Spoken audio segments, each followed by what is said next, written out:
Coming up in our quest for the world's most incredible engineering disasters. A skyscraper dropping bolts from the blue. These bolts are huge. They're the size roughly of a human arm. A wrecked freeway that became a highway to hell.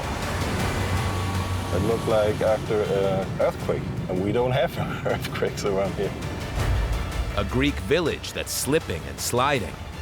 It looks like a war zone. Like, what happened here? And roads in Oregon that are driving residents insane. It's literally falling apart here. With big builds, even the smallest mistake can be a huge disaster. From miscalculations to misunderstandings.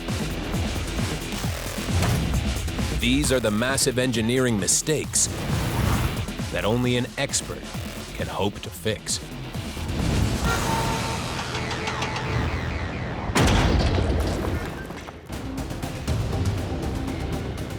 When construction goes wrong, there's a chance engineers might sense a calamity looming.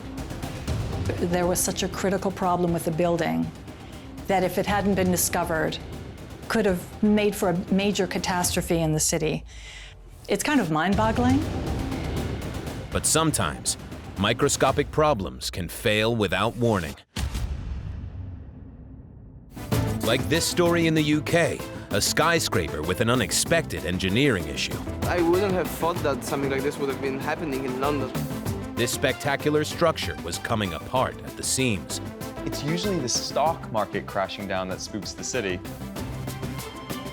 This was literally a bolt from the blue. London, England dates back to Roman times.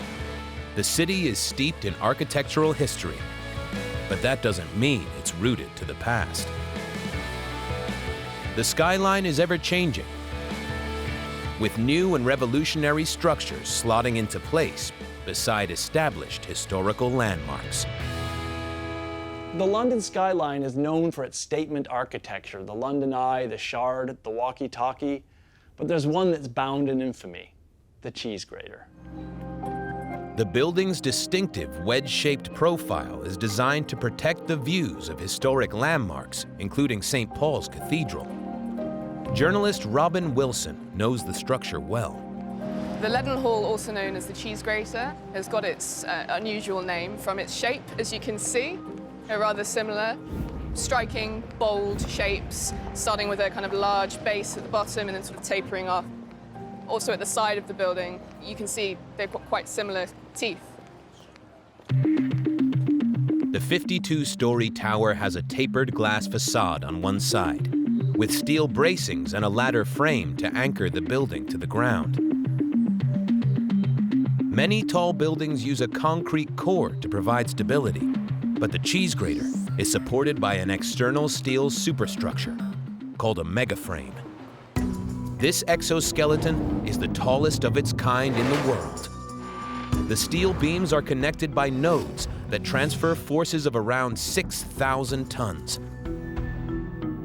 with the whole frame connected by almost 3,000 megabolts. Crucially, these bolted joints are completely rigid. When it opened in July 2014, the pioneering construction wowed the world. But within months, it was clear that something was wrong. In 2014, 2 bolts broke, and parts of those bolts fell from the Leadenhall building. One made it to the ground, the other one was actually caught within the skyscraper itself. 3 months later, another bolt broke, so January 2015. These bolts are huge. They're the size roughly of a human arm. Can you imagine a bolt the size of my arm falling from the skyscraper onto a crowded street below? It's absolutely amazing that nobody was hurt.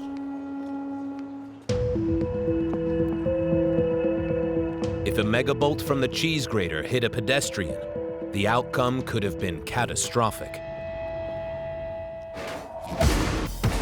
Ballistics expert Sharon Flegger-Taylor conducts an experiment to recreate the impact a falling megabolt could have on a person at street level. Today we are replicating a bolt of 38.4 kilograms with the dimensions of 75 millimeters by 1,000 millimeters, falling from various heights. Instead of megabolts, Sharon fires bullets at different speeds to replicate the physical forces involved.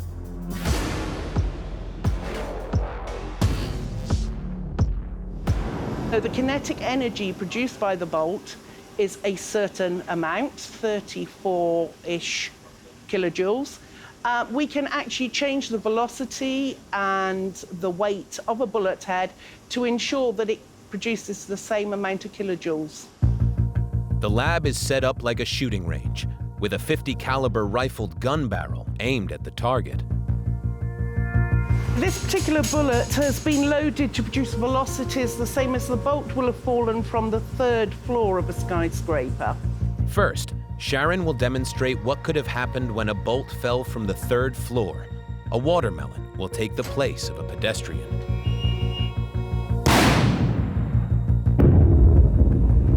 As you can see, the bullet has passed all the way through the watermelon, however, hasn't caused what we would say catastrophic injuries to it. The bullet has passed through and gone through the paper. If this hit you on the hand or the leg, you stand a fairly good chance of seeing the next day. If it missed your head, that might be a lucky escape. But what if a bolt had fallen from the top of the 52-story Cheese Grater? The same experiment, but how will the melon fare against a much higher velocity shot?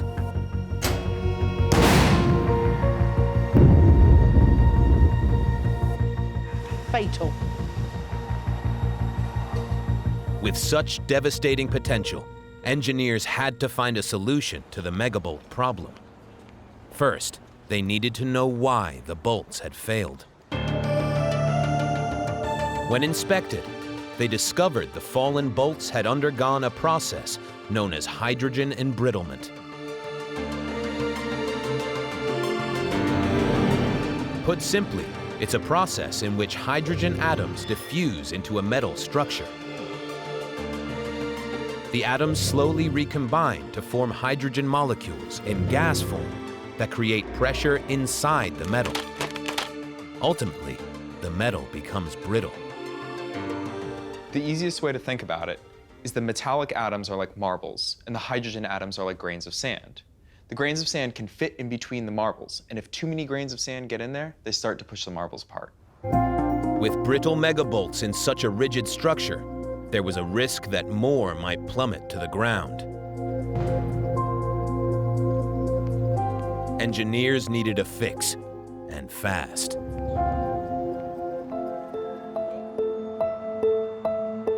Because hydrogen embrittlement develops over time, it's very difficult to test whether or not the bolts will be susceptible to it before they're put in place.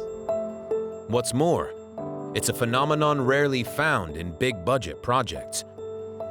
As far as I'm aware, other buildings, certainly of this size, haven't had issues around hydrogen embrittlement. But when it happens, reversing it is difficult, as engineer Peter Desnierk explains. When it comes to hydrogen embrittlement, if we know it is a process that is present in our elements, we can try to regain its original properties by heating them up to very high temperatures, allowing the hydrogen to escape from the materials.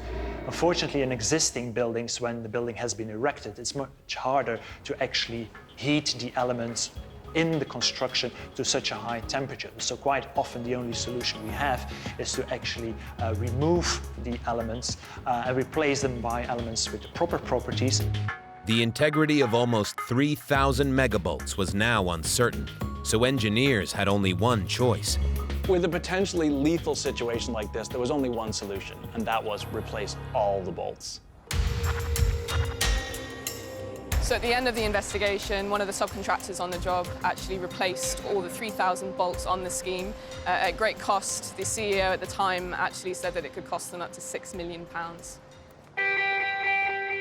To ensure that hydrogen embrittlement wouldn't be a problem in the future, the new bolts were treated with a cutting-edge process called thermal diffusion, coating them with a protective anti-corrosion layer. buildings of the future would probably still be built with our nowadays materials such as concrete, steel, wood, glass, and so on. But at the same time, new materials are being developed, such as composite materials, where we have carbon fibers strengthening our structures. Some people are also looking at nanotubes, so actually playing on the molecular level to optimize the strength of materials and see whether we can use them on a much larger scale in actual buildings.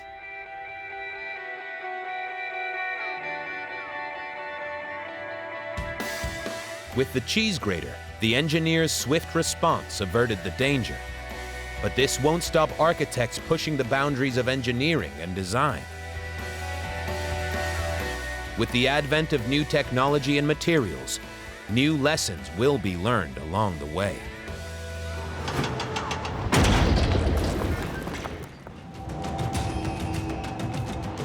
Engineering catastrophes can reveal themselves while construction is still underway.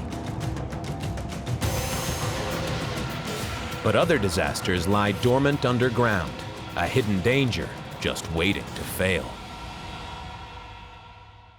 For this story, we head to Germany and a construction catastrophe that's causing carnage for a once sleepy town. Das ist ein massives Problem. Ja, also schlafen ist auch nachts nicht. Aber leider ist es nicht ruhig geworden.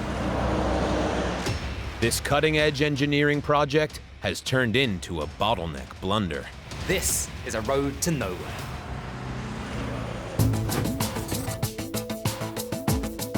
The autobahn, Germany's famous highway, the lifeblood of this fast-moving country's infrastructure.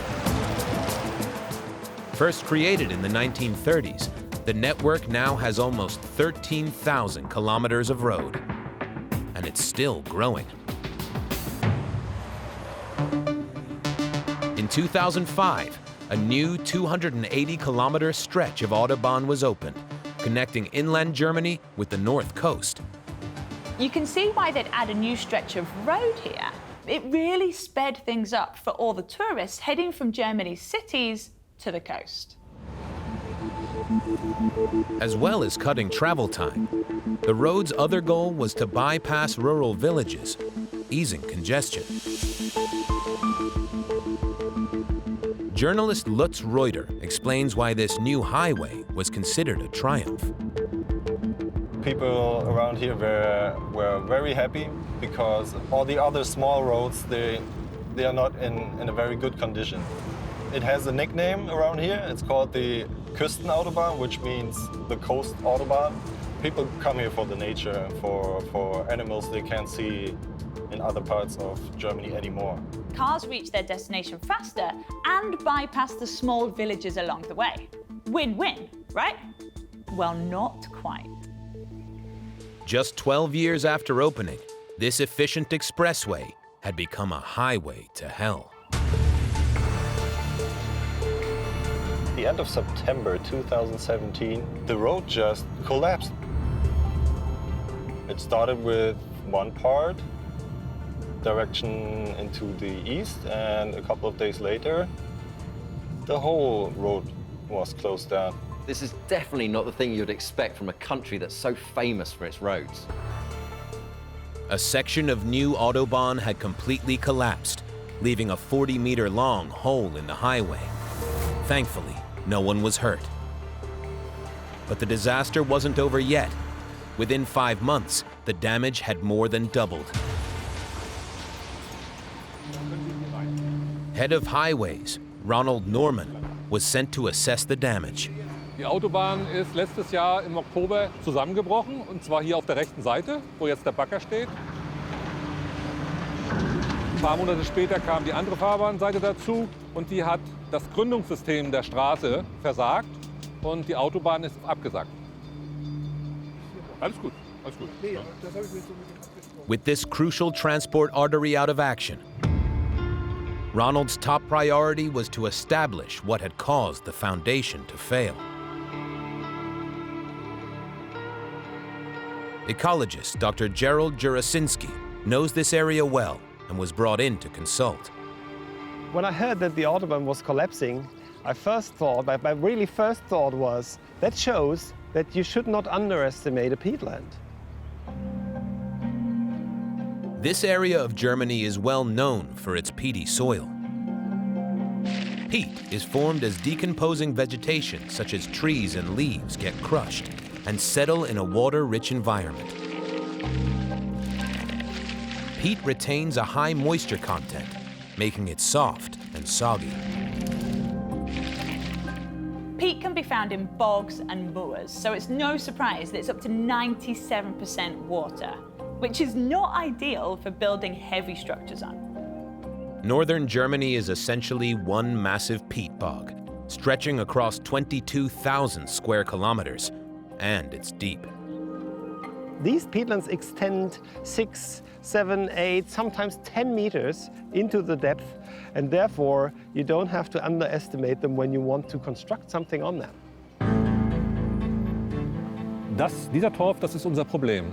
Das ist hier mächtig, ungefähr 6 bis 10 Meter. In den Jahrtausenden ist hier viel Torf entstanden, ist dieser Torf eine ganz normale Erscheinung. Also wir wussten, dass der da ist. Engineers knew the peat was there all along. The truth is, you can build on peat if you do it properly. One solution to building over unstable ground is to treat it like water. You should look at it like a very, very slow river. You know, the water is flowing through it. They built the autobahn here, and there you see that's like a bridge, and that's good. Most of this highway was built like a bridge, and it still stands, for good reason. The large piles are driven through the peat, down into the bedrock, creating a solid foundation on which to build the road. However, with the section of collapsed autobahn, the engineers had tried a new engineering technique, designed to save time and money. But as with anything untested, there was no guarantee of success. Wir haben hier unter der Straße viele tausende dünne Säulen, die sind so 18 Zentimeter dick aus Beton. Und diese Säulen tragen den gesamten Straßenbahn. Auf den 700 Metern sind 80.000 Säulen und darauf haben wir einen Straßendamm gelegt. Thousands of mini friction piles were driven into the peat. Cheaper and quicker to build than the bridge technique. In theory, the vast number of piles would support the road above without needing to reach solid bedrock. But in reality, it didn't work. Es ist ein neues, innovatives Verfahren hier gewesen, um diese Torflinse zu überbrücken, dass es an dieser Stelle falsch war. Dass diese Lasten, die hier drauf liegen auf der Säule, nicht getragen werden. Dadurch haben wir dann Spreizkräfte bekommen und der Straßendamm hat sich so auseinandergespreizt und ist dann in sich zusammengebrochen. The weight of the highway, combined with the high moisture levels in the peat, caused the mini piles to splay outwards on both sides of the road. This resulted in the catastrophic failure of the road above. It seems the mini friction piles were the wrong choice for this location. The road builders should have gone beneath the peat with their grounding work. And what they did with these small pylons of concrete just through the peat, it was not enough. It's always good to see engineers thinking outside the box, but this time their experiment didn't pay off. To ensure that the repair job will be sound, Ronald Norman's team is surveying the extent of the peat problem every step of the way. Wir wollen hier die Lagerung der Schichten neu ermitteln. Was nach dem Grundbruch hier eingetreten ist, wie haben sich die Erdmassen verteilt. Und das untersuchen sie jetzt gerade für uns. Das ist ganz wichtig. Das ist der alte Straßendamm, der jetzt abgesackt ist. Und hier unten, da unten, dann beginnt der Torf.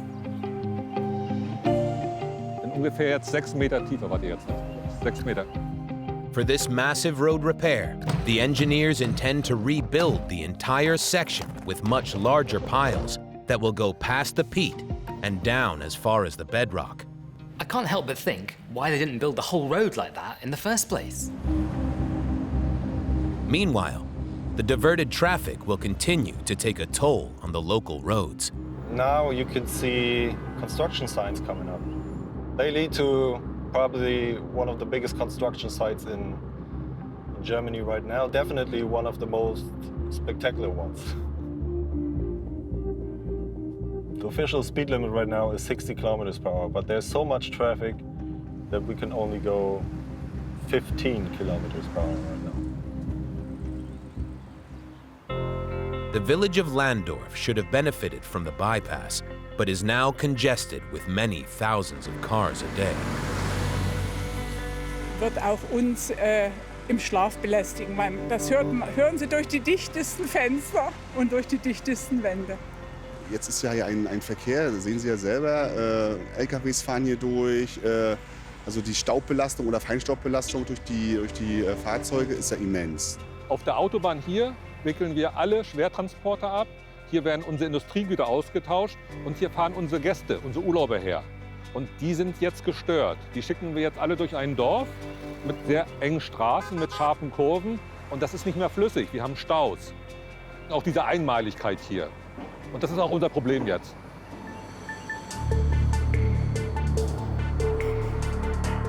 Many people are angry because they are afraid that the construction will take many years. 3 years may sound like a long time, but in highway terms, this is actually good going. When we are putting roads down in a landscape like this, we have to really read the landscape and better understand how the processes in nature are working. You might think it's easy to construct something on peat or in the peatland or on a riverbank or whatever, but then, yeah, sometimes nature strikes back. You've got to try new solutions to old problems, and often they do pay off. Even though sometimes they end in failure, it's these experiments that push forward the boundaries of engineering.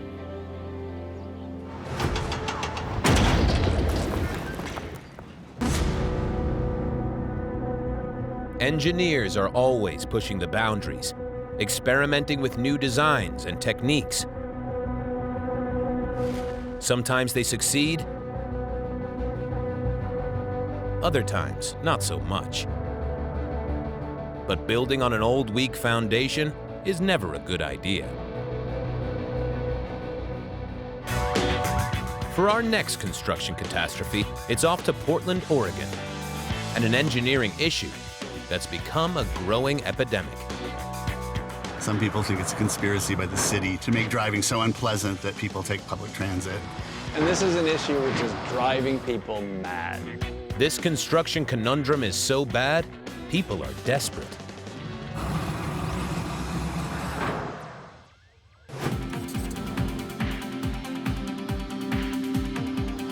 Portland, Oregon, once known as a gritty port town, it's now a forward-thinking city. Portland is a city that so many people love. It's one of the hippest upcoming cities in the US, but it's got one major problem, and that's its roads.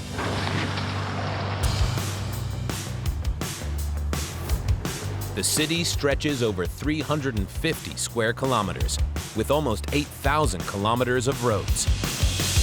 Maintaining the infrastructure here is an ongoing challenge for engineers, made worse by Portland's wet climate. With around 160 rainy days a year, Portland ranks third on the list of wettest cities in the US. Freezing winter storms combine with heavy rain to trigger a major engineering problem. Portland's streets have reached breaking point.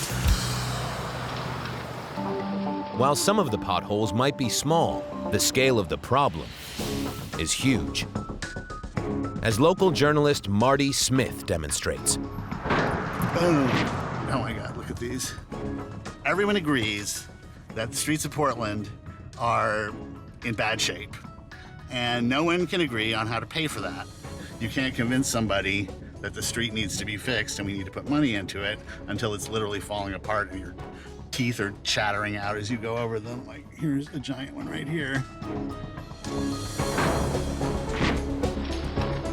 The real costs of this engineering epidemic spiral ever higher, with damaged tires, suspension, car bodies, and even injuries to pedestrians. Cowabunga.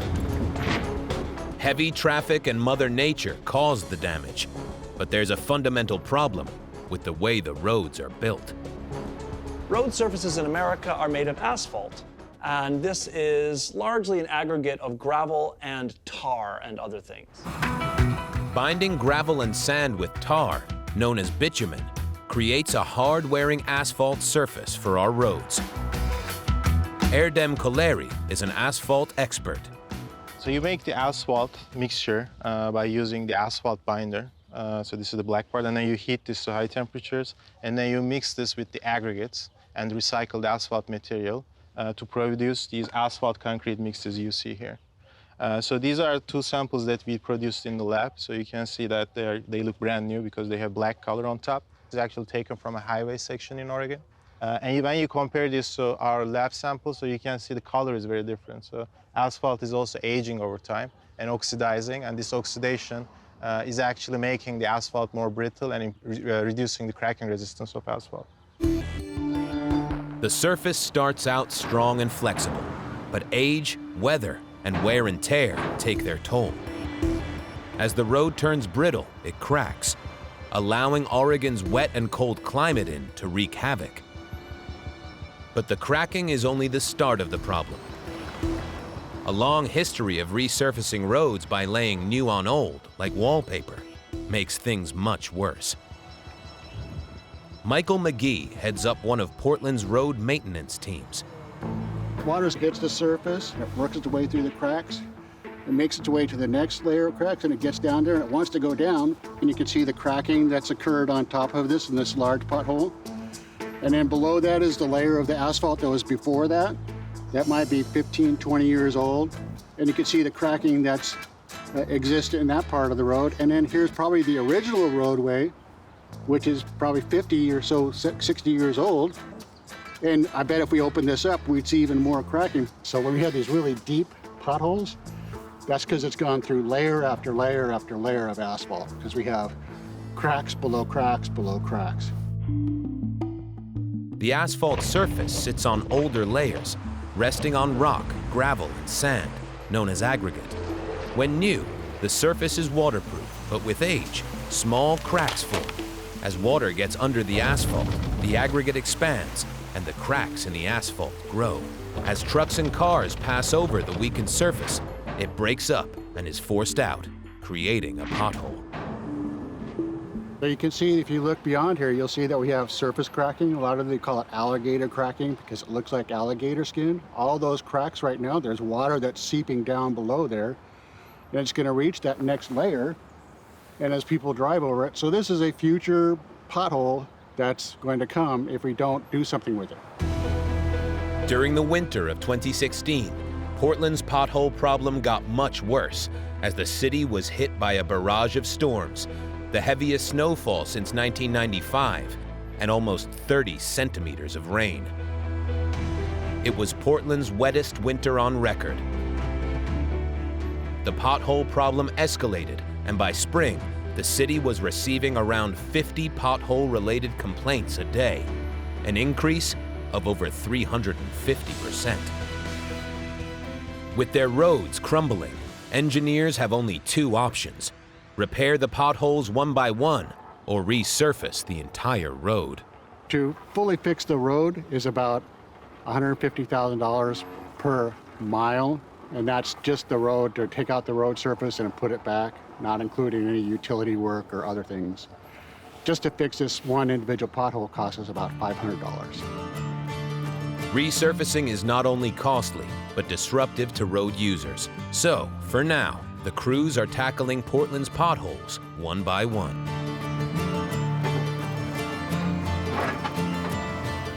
They heated up the surface to make sure that they try to get it up to temperature and make sure there's no more moisture or any debris in there.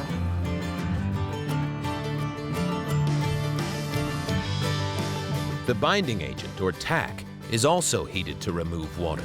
The team knows just when to stop heating and call in the asphalt truck. And that's what they call turn or break, and that's how they know when it turns black that it's ready to go. That's essentially the glue that helps everything, gives it a head start to stick. There's also an art to knowing how deep to fill the hole for a smooth ride and to prevent a new hole from forming too soon. The trick of that is, with the craftsman, is making sure you get the right amount of mix in there. You saw that you left it a little bit high because when he compacts it, it's going to go back down a little bit. So he has to judge how much asphalt to put in there to make sure that it doesn't end up too low or too high. This is a very low volume street, not a lot of traffic, but we still want it smooth. We want it smooth for the people that use the road, but also when it's smooth, it's going to be a lot more durable because then the wheel will just go right over the top of it. Meanwhile, the key to smoother roads in Portland lies in advances in road surfacing technology to make them more flexible and crack resistant. So the new strategies are using polymers in asphalt mixes. So this is, for example, a polymer modified mix that is used in Oregon, or using some asphalt, rubberized asphalt, putting some rubber into the asphalt mix to improve the flexibility of the asphalt mixes. There are also different strategies like using fibers to improve the strength of asphalt concrete materials. For example, they are using fibers coming from bulletproof vests, and they are recycling those and using those in asphalt to improve the cracking resistance of asphalt mixes. The process of patching Portland's potholes seems to be a never-ending story. Frustrated with the road's shortcomings, local businessmen like Trey Shannon have found alternative means of raising revenue. We thought as a business it would be great to create a pothole donut, which is basically a bar that's dipped in chocolate with Oreos, and then that was the lane. I think we sell these for $2.75 or something, and maybe 10% of sales or something could go to help with the roads. Imagine if 500 businesses did it. Maybe just the community itself could fix these problems as opposed to just putting it on city government, for sure.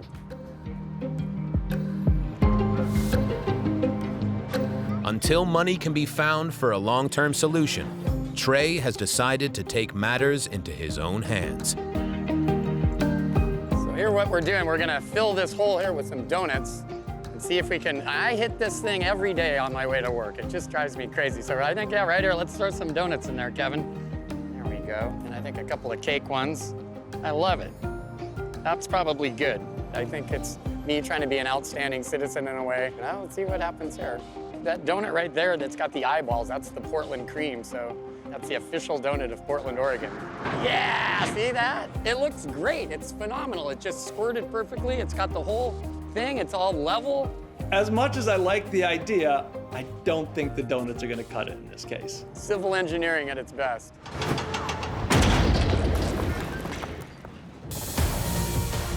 Engineers are behind some of the most ambitious projects on the planet, shaping the world we live in.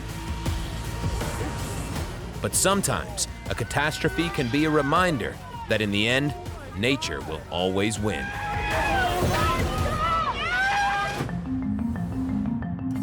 For this next calamity, we head to Greece and a deserted mountain village.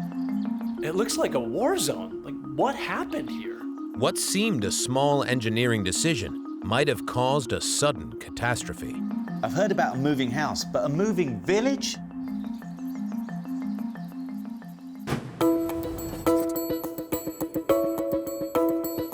The village of Rapoto, in the central Greek uplands, perches on the sloping sides of Mount Koziakas. When most of us think of Greece, we think of these vacation spots, these beaches. But in actuality, much of Greece inland is these rugged mountains. This picturesque village, famed for its orchards, was home to over 300 families. Until one night in 2012, when the entire village started sliding down the mountainside.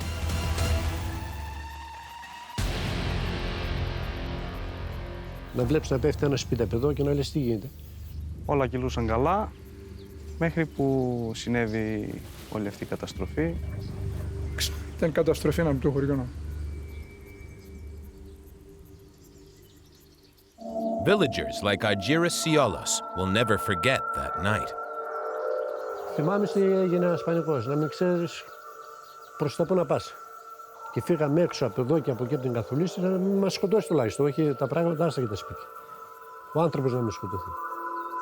The event is still painful for Georgios Roubis to talk about. Πανικοβλήθηκε ο κόσμος, πέταγαν τα πράγματά τους από τα παράθυρα, όλοι έξω τα πέρανε, φύγανε. Ήταν σε μια καταστροφή, αυτά έγιναν εδώ. Overnight, residents were forced to flee. Damage to the architecture and infrastructure was catastrophic. Το ήταν το σχολείο το παλιό, το πέτρινο, το πρώτο σχολείο από το 1954. Και εδώ δίπλα ήταν τα καφετέριες και ένα μαγαζί παντοπολίων. Από εκεί ήταν πάλι παντοπολίο. The tragedy still haunts Rapoto resident Aris Zonis. Γύρω στα 100, κάπου εκεί. Το χωριό ήταν ζωντανό. Αλλά αφού έγινε η ζημιά που έγινε, αναγκαστήκαν να φύγουν. The village looks like it's been abandoned for decades, and it's hard to believe that this was a thriving place just back in 2012. Although sudden, the landslide wasn't the first in the area. It had always been a risky place to build a village.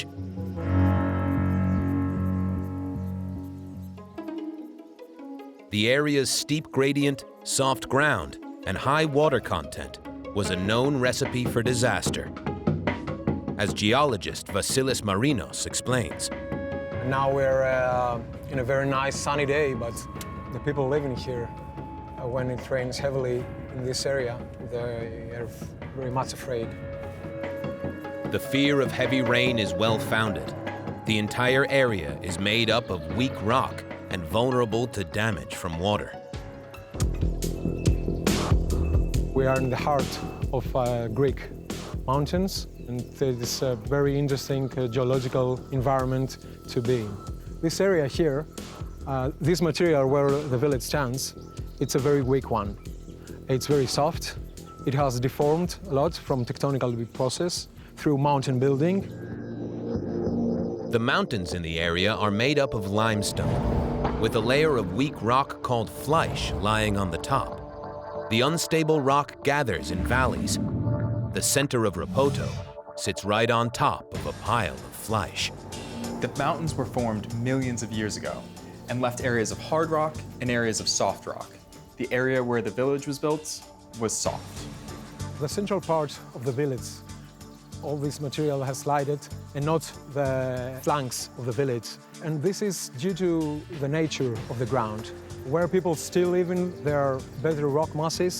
They don't have this kind of weak, soft material like in the center. Weak and unstable, fleisch is prone to landslides. Whether triggered by earthquakes, volcanic activity, or water saturation, gravity takes over and pushes the fleisch down the slope. The result? A landslide. In many cases, these areas are areas where the ground has landslided in the past, in very old times, hundreds years ago, 1,000 years ago. Όπως ήταν πάντα το πρόβλημα, κάθε χρόνο λίγο μετακινούνταν ο χώρος. But it wasn't just natural causes that triggered Rapoto's catastrophic landslide. Another possible factor was the decision to end a 50-year-old engineering project. In the 1960s, after a period of heavy rain, Rapoto experienced a substantial landslide. Buildings and roads were destroyed. Προβλήματα κατολίσθησης πάντα υπήρχαν στο χωριό. Διαχρονικά, πολλά χρόνια. The buildup of water was threatening Rapoto, so mountain streams were diverted around the village using man-made channels. This prevented the ground becoming waterlogged and unstable, and kept the village safe for years to come.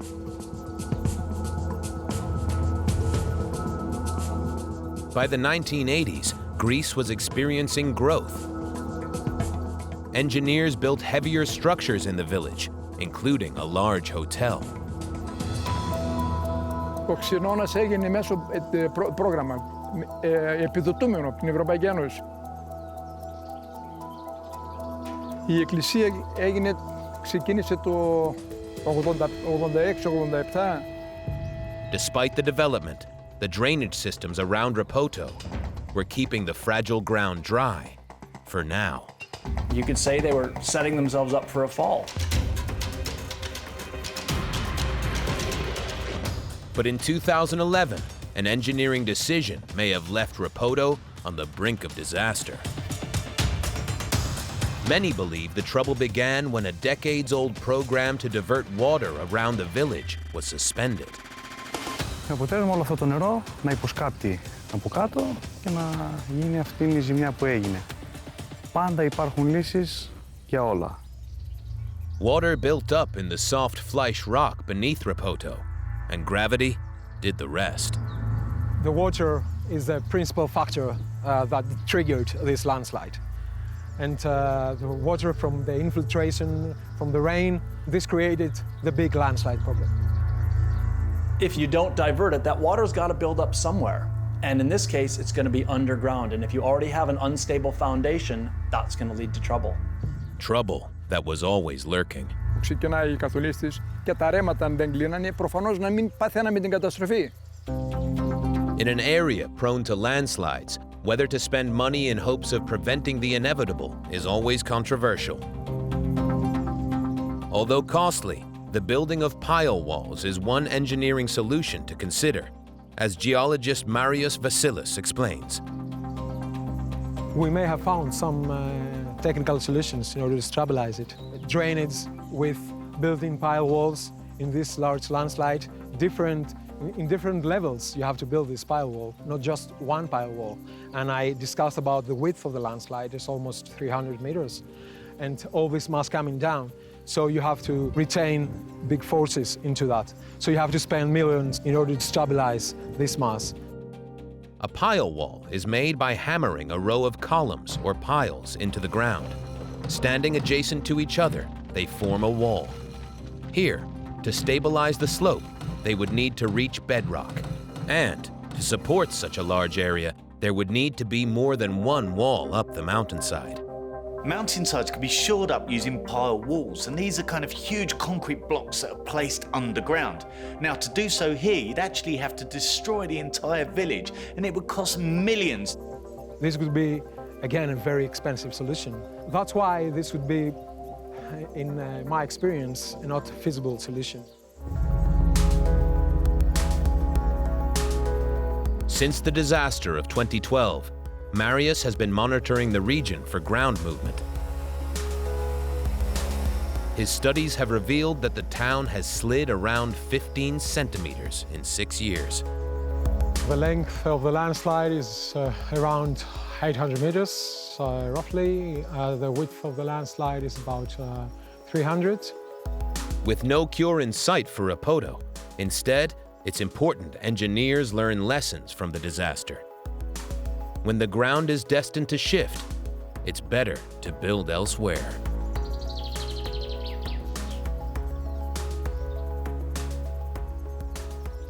Είπαμε, διελύθηκε το χωριό.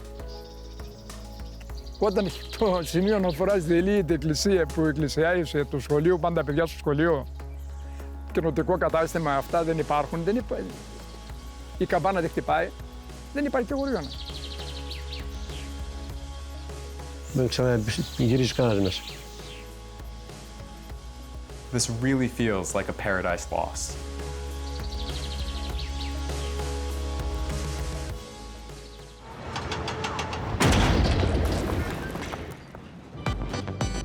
Construction calamities come in all shapes and sizes, from the surprising to the huge, the frustrating to the devastating. So long as we keep building, there will always be more engineering mistakes to fix.